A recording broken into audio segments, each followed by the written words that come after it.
नमस्ते विद्यार्थी मित्रों। मिठीबा विद्यालय के ऑनलाइन लर्निंग क्लास में आपका स्वागत है। आज हम कक्षा 5 विषय पर्यावरण, जिसमें हमने जो 9वां चैप्टर जमीन का पहला पार्ट आपने देखा होगा, उसी का दूसरा पार्ट ये है, जिसमें हम इस चैप्टर के बारे में आगे जानकारी प्राप्त करेंगे। तो अगर आपने आगे के पहले पार्ट में देखा हो तो हमने क्रियाकलाप 5 किया था, जो कि ये है, और उसके साथ हमने कि इसमें ये जाना था अब तक में कि ज़मीन के अंदर कौन कौन से घटक होते हैं। जैसे कि मिट्टी के ढेले को अगर आप गेहूं चालने वाली चालनी या आटा चालने वाली चालनी या सूती कपड़े से चालते हैं तो उसमें क्या क्या हमें चालने पर हमें क्या कौन से घटक प्राप्त होते हैं, उसके बारे में जानकारी ली थी। फिर क्रियाकलाप 4 में हमने ये जाना था कि मिट्टी के अंदर नमी के रूप में पानी भी होता है, और क्रियाकलाप 5 में हमने ये जाना था कि मिट्टी के अंदर हवा भी होती है। अब हम इसके साथ आगे के चैप्टर पे ध्यान देंगे। हमने पहला सवाल ये देखा था कि ज़मीन को खोदने पर उसमें से क्या क्या मिलता है। तो ज़मीन को खोदने पे हमें उसमें से मिट्टी के साथ साथ पेड़ पौधे के जड़ें दिखाई देगी, फिर रेत दिखाई देगी, बड़े पत्थर, छोटे पत्थर, ऐसा सब कुछ हमें देखने के लिए मिलेगा, या पशु पक्षी के मल मूत्र भी हमें मिलेंगे उसमें से। उसके साथ दूसरा सवाल था जमीन के अंदर कौन कौन से जीव जंतु देखने को मिलते हैं। जमीन के अंदर हमें कीड़े मकोड़े होंगे, फिर कुछ छोटे बड़े जीव जंतु देखने के लिए मिलते हैं, जो कुछ ऐसे भी होते हैं जो हमारे ज़मीन के लिए ज़रूरी भी होते हैं, और कुछ ऐसे होते हैं जो हमारी ज़मीन को नुकसान भी पहुंचा देते हैं। यानी कि उसके अंदर कीड़े मकोड़े जैसे बस जीव जंतु भी देखने के लिए मिलेंगे। उसके बाद है जमीन के किन किन घटकों को अलग देख सकते हैं। जमीन के अंदर बहुत सारे ऐसे घटक होते हैं जिसको हम देख सकते हैं, और कुछ ऐसे भी घटक होते हैं जो जमीन के अंदर हम होते जरूर है लेकिन हम देख नहीं सकते। हम किन किन घटकों को देख पाएंगे, जो होंगे वो जैसे कि पत्थर, बालू, फिर पत्ते होंगे वनस्पतियों के, या वनस्पति की जड़ें होगी, फिर पंख होंगे, किसी पक्षी के पंख होंगे, वैसे घटक ही हम देख सकेंगे। अब हमें नीचे दो अलग अलग प्रकार के घटक दिए गए हैं, जैसे कि जैविक घटक और अजैविक घटक। दो प्रकार के घटक हमारे जमीन में होते हैं। तो जैविक घटक किसे बोलते हैं, जैसे कि पत्ते, पंख में सजीवों के अंश देखने को मिलते हैं। जैसे सजीवों से जुड़े हुए जो अंश देखने के लिए मिलते हैं उसे हम जैविक घटक कहते हैं। मिट्टी के अंदर दो प्रकार के मेन घटक मिलते हैं, एक जैविक घटक और दूसरे होते हैं अजैविक घटक। जैविक घटक यानी कि सजीवों के अंश। अब वो बहुत सारे हो सकते हैं, जैसे कि पत्ते, पंख, या फिर उसके अलावा पशु पक्षी के मल मूत्र, और उसे में पशु पक्षी अगर मर गए और उसको ज़मीन में गाड़ दिया है तो उसके भी अंश हमें देखने के लिए मिलेंगे। तो वो सब कुछ हमें जैविक घटक में गिनती होती है उसकी। और जैसे कि अजैविक घटक यानी कि बालू, पत्थर, मिट्टी वगैरह जो निर्जीव के अंश होते हैं उसको हम कहते हैं अजैविक घटक। अब मिट्टी के घटकों के बारे में लिखना है, जैविक घटक और अजैविक घटक। जैविक घटक में क्या होंगे, तो के पत्ते, जैसे कि वनस्पतियों के पत्ते हो, फिर पंख हो, फिर पशु पक्षी के मृतदेह हो, पशु पक्षी का मलमूत्र है, वो सब कुछ हमें जैविक घटक में देखने के लिए मिलेगा। जबकि अजैविक घटक में हमें बालू, पत्थर, मिट्टी, रेत, वो सब कुछ देखने के लिए मिलता है। वो सारे हमारे अजैविक घटक हैं। अब उसके बाद है कि मिट्टी के अंदर और कौन कौन से घटक मिल सकते हैं। तो वो है, देखिए लिखे है, यह भी जानिए कि संगमरमर, कोयला, ग्रेफाइट, हीरा, जिप्सम, चूना, खनिज तेल में डीजल, पेट्रोल, केरोसिन गैस इत्यादि जमीन में से मिलते हैं। क्या आपके नज़दीकी कहीं ये मिलते हैं? हमारे नज़दीक तो कहीं पे मिलते होंगे, कहीं पे नहीं, लेकिन ज़मीन से ही हमें ये सब कुछ चीज़ें भी प्राप्त होती हैं। जैसे कि हमारा डीजल, पेट्रोल, केरोसिन या गैस है, वो भी हमें ज़मीन में से ही, कहीं से आपने सुना होगा कि यहाँ से पेट्रोलियम निकला है, तो पेट्रोलियम के रूप में ये सारी चीज़ें साथ में ही होती है, जिसको रिफाइन करके फिर अलग किया जाता है। जैसे कि डीजल, पेट्रोल, केरोसिन या गैस, उसको अलग किया जाता है, लेकिन वो उसका मेन हमें मिलता कहाँ से, ज़मीन से ही प्राप्त होता है। यानी कि सारे खनिज तेल हमें ज़मीन में से ही मिलते हैं। फिर संगमरमर आपने सुना है, कोयला, ग्रेफाइट, हीरा, जिप्सम, ये सारी धातुएं या फिर जो भी है वो सारी चीज़ें भी हमें जमीन में से ही मिलती है। उसके साथ है सोना, चांदी, पारा, तांबा, लोहा जैसी धातुएं भी जमीन से ही मिलती है। ये कहाँ से मिलती है उससे जानिए। हमारे देश में भी कहीं ऐसी कितनी ऐसी जगह है जहाँ पे खोदकाम करने पे अगर हमें कोयले की खान मिली है तो वहाँ से कोयले का जो होता है वो ऐसा जो आपने कोयला देखा वैसा नहीं होगा, लेकिन वो मिट्टी के साथ बहुत सारे तत्वों के साथ मिला होगा जिसको रिफाइंड करके उसको अलग किया जाए। वैसे ही अलग अलग प्रकार की धातुएं भी हमारे ज़मीन में से मिलती है। कहीं कहीं से ऐसा होता है कि वहाँ से ये धातुएं मिलती है खोदकाम करने के दौरान, यानी कि ज़मीन को खोदने पर वहाँ से ऐसी धातुएं निकलती है, लेकिन उस धातु में ऐसा ही नहीं होगा वो प्योर सोना ही होगा या चांदी। वो धातुएं सब कुछ मिक्स मिलेगी, उसको रिफाइन करके उसमें से सोना, चांदी, पारा, तांबा, लोहा ये सब कुछ अलग किए जाते हैं। वैसी भी धातुएं हमारे ज़मीन में से ही मिलती हैं। अब हमें कुछ अवलोकन करने के लिए बोला गया है। जैसे कि हमने जो जमीन के बारे में बात की, तो जमीन अलग अलग जगहों पे अलग अलग प्रकार की मिलती है। यानी कि आपके यहाँ भी विभिन्न जगहों की जमीन का नमूना लेना है, तो जैसे कि नदी नाला हो, तालाब, खेत, टेकरी वाला खेत और बाग, इस सब जगह पे अगर आप देखो तो जमीन का रंग अलग होगा। जमीन के अंदर जो कंकड़ की मात्रा होगी वो भी अलग होगी, बालू की मात्रा अलग होगी, मिट्टी की मात्रा भी अलग होगी, कांप की मात्रा, जैविक घटकों की मात्रा और घटकों के आधार पर जमीन के प्रकार। जमीन हमारी इस पूरे उसमें यही बताया गया है कि जमीन कितने प्रकार की होती है, 3 प्रकार की, बलुई, मटियार और दोमट। उसके साथ साथ मिट्टी के अंदर जो अलग अलग चीज़ों की मात्रा है वो भी कम या ज़्यादा हो सकती है। उसी के बारे में अब हम जानकारी लेंगे। जमीन का रंग नदी नाले में हमें काली दिखाई देगी। फिर वैसे ही अगर तालाब में भी आपको काली दिखाई देती है, ज़मीन का रंग काला दिखाई देता है। खेत में काली भी होती है और बादामी भी होती है, जैसे कि काली। फिर टेकरी वाला खेत में हमें बादामी देखने के लिए मिलेगी और बाग में हमें लाल, बादामी दोनों रंग की देखने को मिल सकती है। फिर है कंकड़ की मात्रा। कंकड़ की मात्रा अगर हम नदी नाले में देखेंगे तो वो अधिक मिलता है, तालाब में मध्यम, खेत में कम, टेकरी वाले खेत में मध्यम। कुछ कक्कड़ भी देखने के लिए मिलते हैं और कुछ नहीं भी। और बाग में हमें कम मात्रा में कक्कड़ देखने के लिए मिलते होंगे। फिर बालू की मात्रा,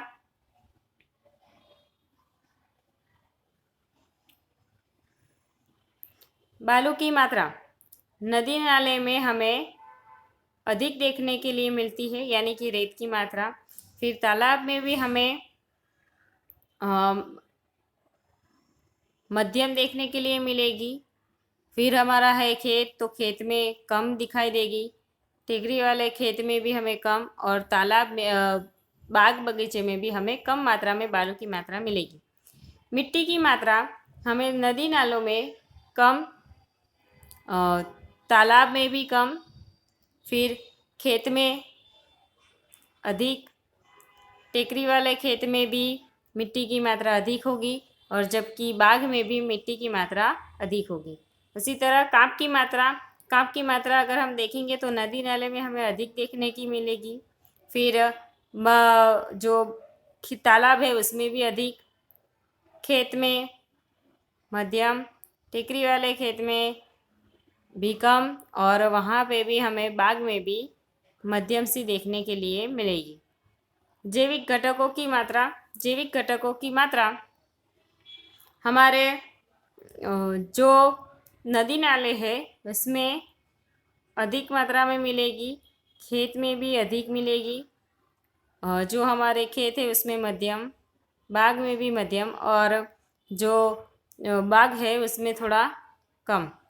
घटकों के आधार पर जमीन के प्रकार, नदी नालों की जो जमीन होगी वो दोमट प्रकार की होगी, तालाब की भी ज़मीन दोमट प्रकार की होगी, खेत की ज़मीन मटियार होगी, और जो हमारे टेकरी वाला खेत है वहाँ पे भी मटियार होगी। बाग बगीचे में भी मटियार होगी। इस तरीके से हमने जमीन में होने वाले अलग अलग घटकों, अलग अलग चीज़ों की मात्रा देखी।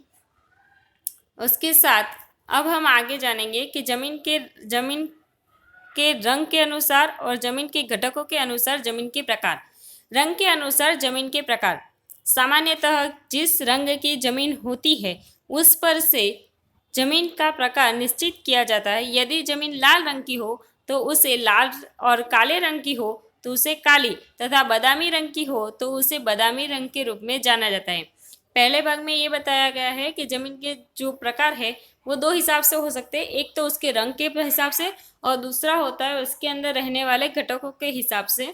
तो जो जमीन के रंग के अनुसार उसके प्रकार पड़ते हैं वो होती है एक लाल मिट्टी, काली मिट्टी और बादामी रंग की मिट्टी।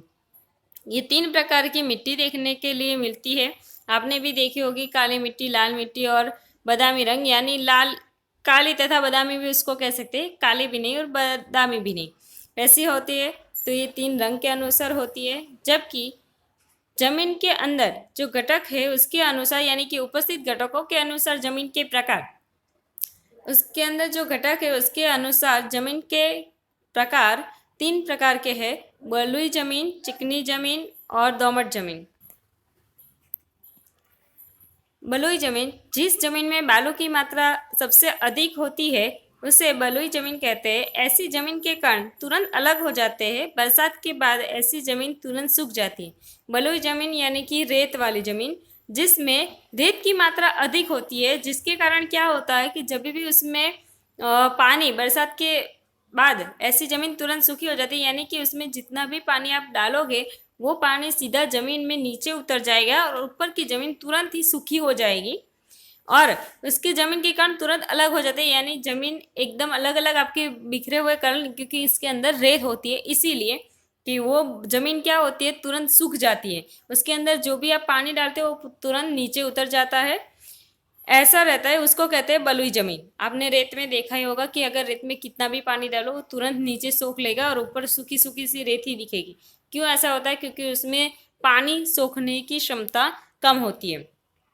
वैसे ही दूसरा है चिकनी जमीन।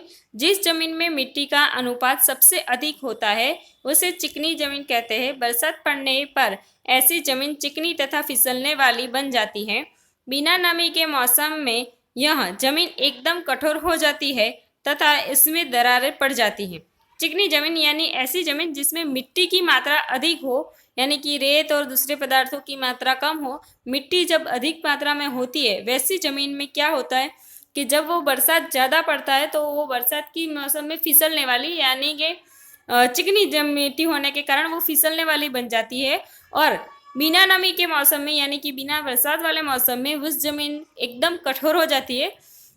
आप अगर देखोगे तो वो जमीन एकदम कठोर सी लगेगी और उसमें कहीं कहीं पे दरारें हो जाती है। ऐसी जमीन को चिकनी जमीन कहते हैं। तीसरी है दोमट जमीन।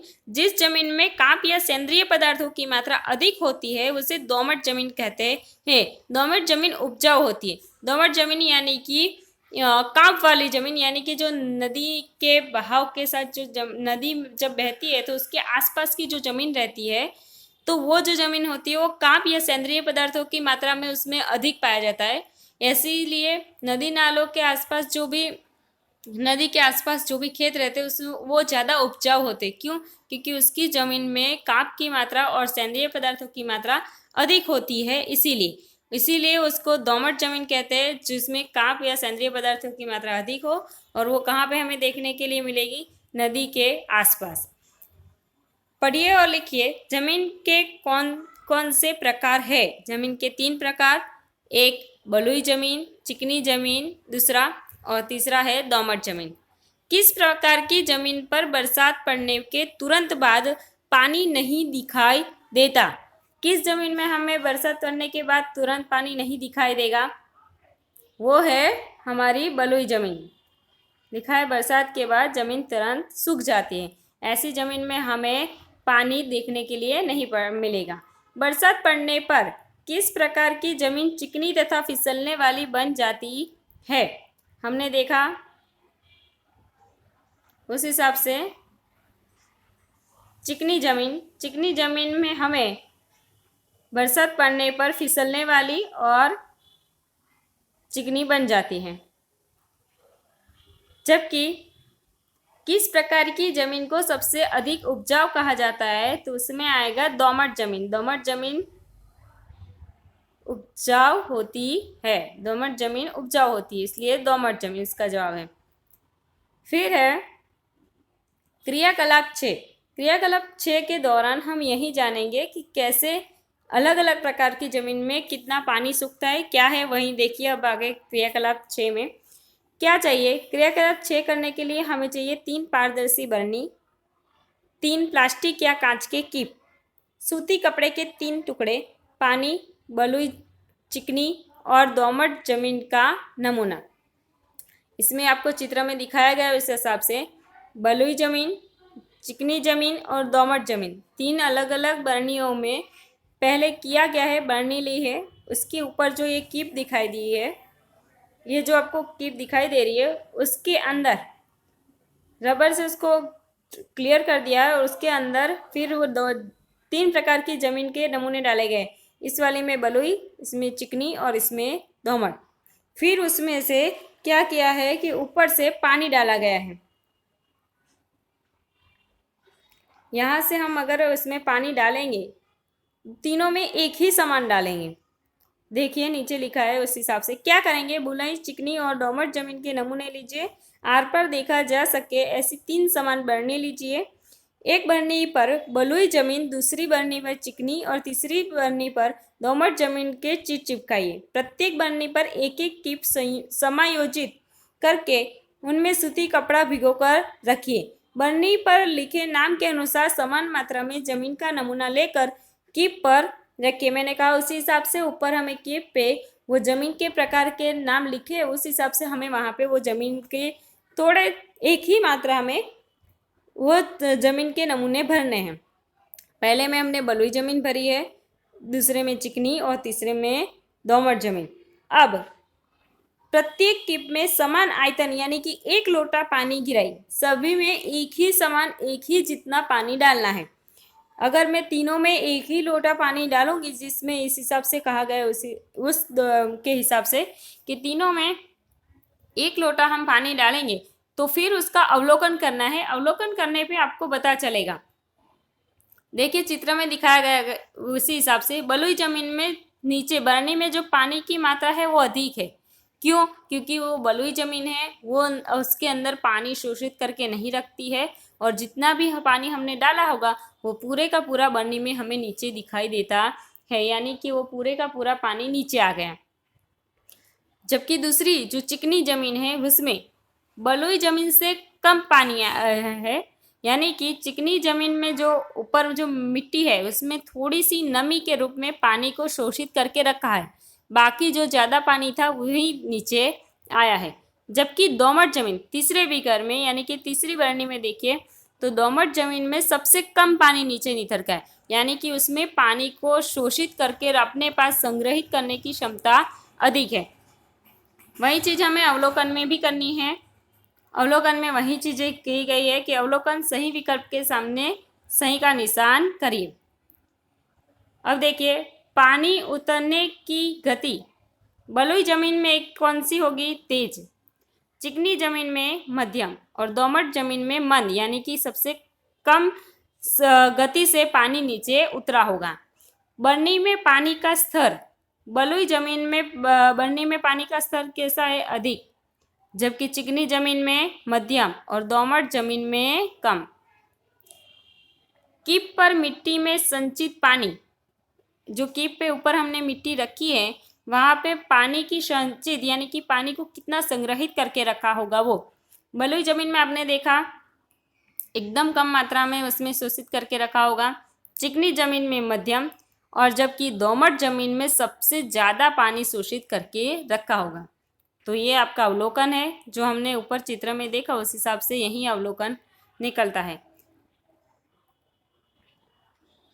जमीन की अधिक समय तक पानी संग्रह करके रखने की क्षमता को नमी धारण क्षमता कहते हैं, जबकि जमीन की पानी मुक्त कर देने की क्षमता को नितारण क्षमता कहते हैं। अलग अलग जमीन के नमी धारण क्षमता तथा नितारण क्षमता अलग अलग होती है। ये चीज हमें क्रियाकलाप 6 पर से जानने के लिए मिलती ही है कि जो जमीन सबसे ज्यादा पानी संग्रह करके रख सकती है उस क्षमता को क्या कहेंगे, नमी धारण क्षमता, यानी कि पानी अपने अंदर संग्रहित करके रखने की ज्यादा देर तक जो पानी संग्रह करके रख सकता है उस जमीन को हम कह सकते हैं नमी धारण क्षमता।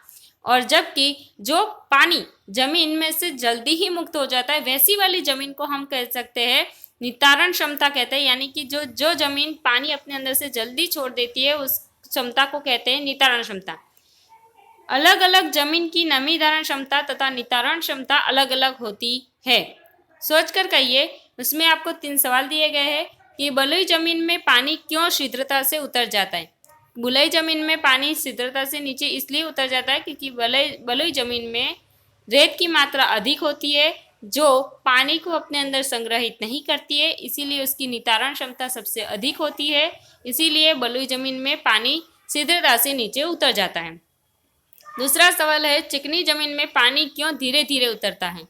चिकनी जमीन में मिट्टी की मात्रा अधिक होती है। मिट्टी की मात्रा अधिक होने के कारण वो अपने अंदर पानी संग्रहित करने की क्षमता ज़्यादा रखता है, यानी कि उसके अंदर नमी धारण क्षमता ज़्यादा होती है, इसीलिए जमीन पानी धीरे धीरे नीचे उतरता है, यानी कि जमीन में से चिकनी जमीन में से पानी धीमे धीमे करके नीचे उतरता है, इसीलिए उसमें हमें ज़्यादा समय तक पानी संग्रह करके रख सकता है जो हमारे पेड़ पौधों को पानी पहुंचाने में मदद करता है। फिर है, दोमट जमीन में पानी क्यों अधिक संचित होता है। दोमट जमीन में काप की मात्रा और सेंद्रीय पदार्थों की मात्रा अधिक होने के कारण वो अपने अंदर पानी ज़्यादा समय तक संग्रहित कर सकता है। अब उस आधार पे हमें रंग भरिए, यानी कि 3 चीज़ें दी गई है उसके हिसाब से हमें रंग भरने हैं। यहाँ दिए गए वृत्त के प्रत्येक भाग में अपने पसंद के विभिन्न रंग भरिए। यहाँ बताए गए विभिन्न घटकों के अनुपात के आधार पर जमीन के प्रकार दर्शाइए।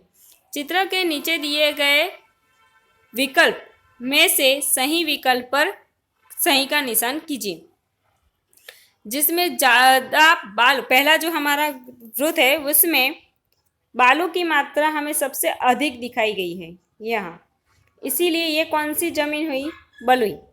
जबकि दूसरे वृत्त में हमें कांप की मात्रा अधिक दी है। कांप की मात्रा किस जमीन में अधिक होती है, दोमट। वैसे ही तीसरा, जिस चित्र में मिट्टी की मात्रा, यानी कि मिट्टी की मात्रा अधिक है, तो ये कौन सी मिट्टी हुई, चिकनी।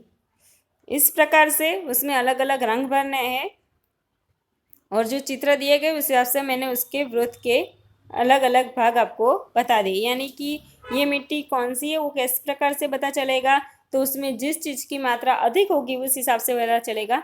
जो पहली है वो बालू की मात्रा अधिक है, यानी कि वो बलुई जमीन है। दूसरा जो है उसमें कांप की मात्रा अधिक है, इसलिए वो दोमट जमीन। और तीसरी है कि उसमें मिट्टी की मात्रा अधिक है, इसीलिए वो चिकनी मिट्टी। इसी के साथ हमारा चैप्टर नंबर 9 जमीन यहाँ पे समाप्त होता है।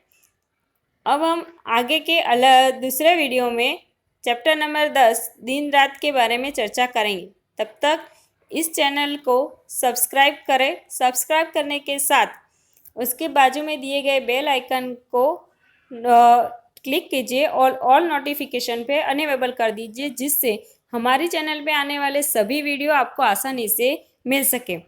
इस वीडियो को लाइक और शेयर ज़रूर करें। Thank you.